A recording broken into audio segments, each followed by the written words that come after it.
Bienvenue dans cette nouvelle vidéo, vous l'avez vu aujourd'hui, on parle de McLaren, de Bruce McLaren qui est le fondateur de la marque que vous connaissez. La marque se distingue en deux parties, il y a la version automobile, qu'on appelle automotive en anglais, et la version racing. Pour la Formule 1, il y a l'Indy 500, la Formule E, il se lance dans la Formule E, et après pour la partie automotive, ce sont toutes les supercars qu'on connaît actuellement. Tout commence le 30 août 1937 à Auckland en Nouvelle-Zélande, où Bruce est né. Son père Leslie, qui se fait également appeler Pop, possède une station-service appelée Caltex, qui sert également de lieu de rassemblement pour tous les passionnés d'automobile, qu'on appelle à l'époque les motor people. Malheureusement, Bruce est mal diagnostiqué comme étant porteur d'une maladie des os. Il doit rester allongé et alourdir ses jambes dans un corset, et il reste dans cette situation pendant 3 années. N'ayant d'autre occupation, il se mit à lire des livres de mécanique et de mathématiques, et un beau jour, le père de Bruce achète une Austin Hustler. Il l'utilise une fois pour une course, mais elle n'est pas fiable du tout. Alors il décide de la vendre, mais le jeune Kiwi décide de garder la voiture, il lutte auprès de son père pour pouvoir la garder. Alors oui, j'ai dit le jeune Kiwi. Kiwi en fait c'est un oiseau de Nouvelle-Zélande et c'est le surnom qu'on a donné à Bruce. D'ailleurs, voilà à quoi ça ressemble un kiwi, et voilà le logo de Bruce. Il aime bien cet oiseau, je pense, oui. À l'époque, le permis était disponible dès l'âge de 15 ans, mais à ce moment, Bruce en avait moins de 14.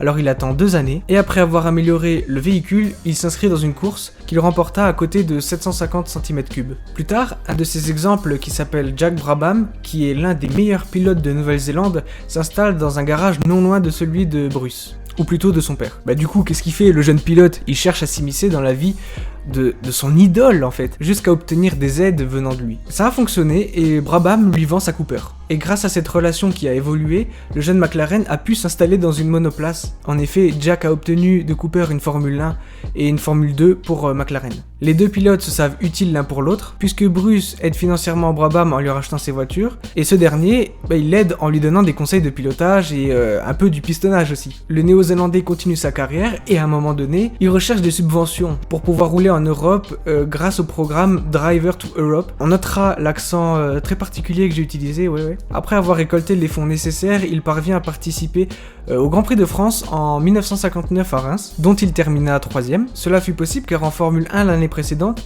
les grilles étaient tellement dures à remplir de pilotes performants que l'organisation a dû choisir des pilotes de Formule 2 pour le Grand Prix. Alors du coup, qu'est-ce qui se passe? Bruce est passionné, il est à fond dedans. C'est simple, il se crée une place de renommée au sein de la course automobile, mais il roule toujours pour Cooper dans des voitures qui ne sont pas les siennes. Et le truc, c'est que c'est un vrai problème, parce que les pilotes, ils n'ont pas toujours leur mot à dire concernant la mécanique des voitures et leur comportement.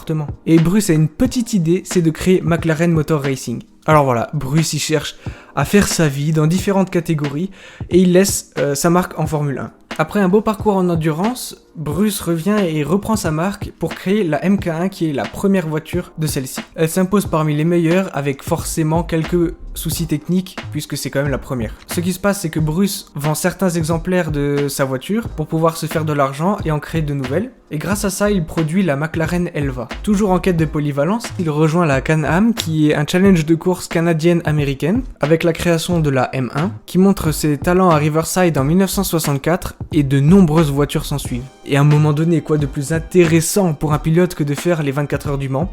Et c'est ce qu'il fait en 1966, et il les gagne en plus, au volant d'une Ford GT40. Après cette victoire et pour améliorer une nouvelle voiture conçue par la marque anglaise, Bruce se rend à Goodwood le 2 juin 1970 à bord de sa M8D.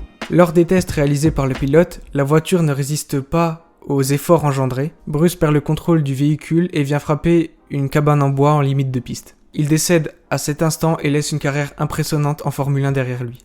Après cet événement, la marque fait au mieux pour continuer dans la lancée de son créateur et poursuit jusqu'à ce qu'elle est aujourd'hui. Voilà, vous savez tout sur la création de McLaren en Formule 1. Et ce que je trouve impressionnant, c'est que Bruce il commença sa vie dans la maladie, il s'est battu pour atteindre ses objectifs, pour atteindre la course automobile, il créa sa marque qui fut et demeure parmi les meilleures, et c'est sa motivation qui l'a amené à atteindre ce qu'il voulait, en plus d'une chance qui lui a permis de toucher son rêve du bout des doigts. Il a tout fait pour y arriver. Je reviens sur le fait que McLaren a 2 groupes, McLaren Racing et McLaren Automotive. Si vous voulez une vidéo de McLaren Automotive, c'est avec plaisir que je vous la tournerai. Bien évidemment, je vous remercie infiniment d'avoir vu cette vidéo. N'hésitez pas à me dire en commentaire s'il y a des points que je pourrais améliorer, si j'ai dit des bêtises dans cette vidéo. N'oubliez pas de vous abonner et de laisser un petit pouce bleu. Et sur ce, ciao ciao!